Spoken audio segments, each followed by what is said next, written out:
So, update ko lang kayo dito mga boss sa ating project na PJ. Ayan po, yung Victory type. So, kasalukuyang tinatapos na yung kanyang wirings. At ito, okay na yung kanyang fuse box. Na-wiringan na lahat. Ito po yung ginagamit nating fuse box. At andyan na rin yung kanyang mga relay. Maganda kasing ganito mga boss. Surplus Japan niya, matibay. At original yung mga fuse at yung mga relays. At saka malinis, oh. Kumbaga katrabaho. Hindi siya kalat-kalat.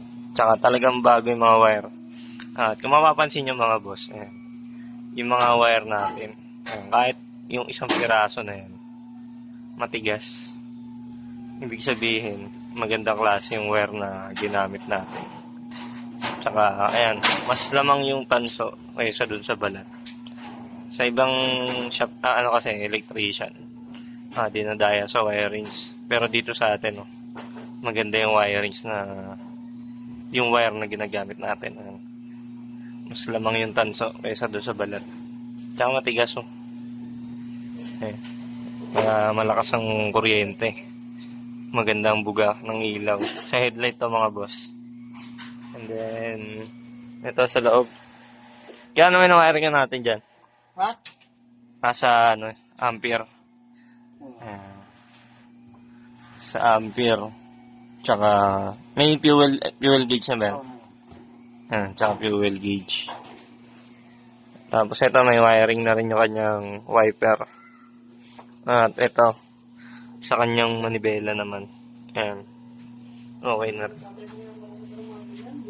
Ganda yung wire natin mga boss. Matigas yung wire niya. Gandang klase. Ito, switch to kaya? Flasher. Sa flasher. Ayan. So, kung magpapawiring kayo mga boss, ayan, matanggap kami. General wire. Ayan, repair. Basta kahit anong wiring, kayang-kaya yan.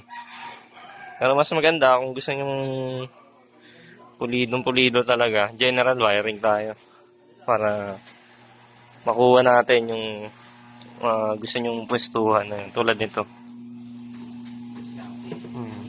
Yung sa Tamiya, tinago natin yung fuse box. Pero dito natin nilagay.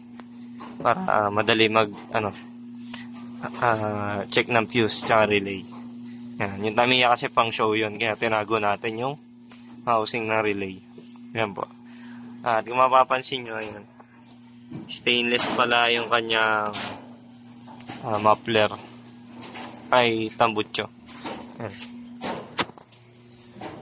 Stainless yung ginamit natin.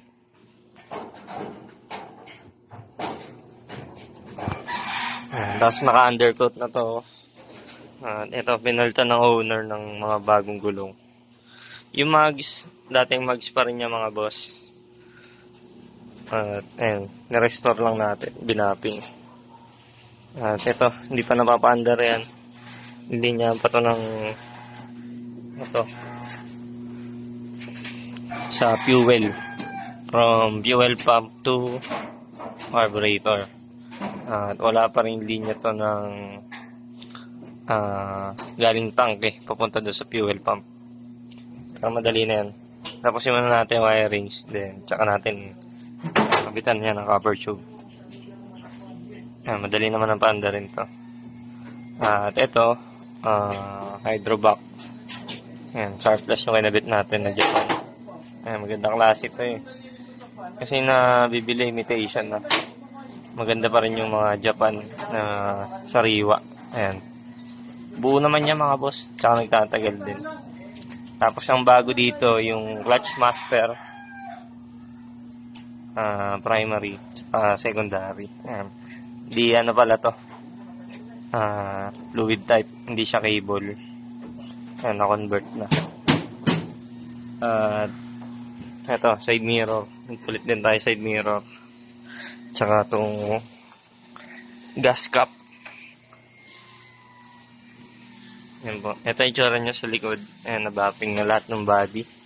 At ito, nagpapabricate yung ating client ng lagayan ng reserva kasi gusto niya di bukas.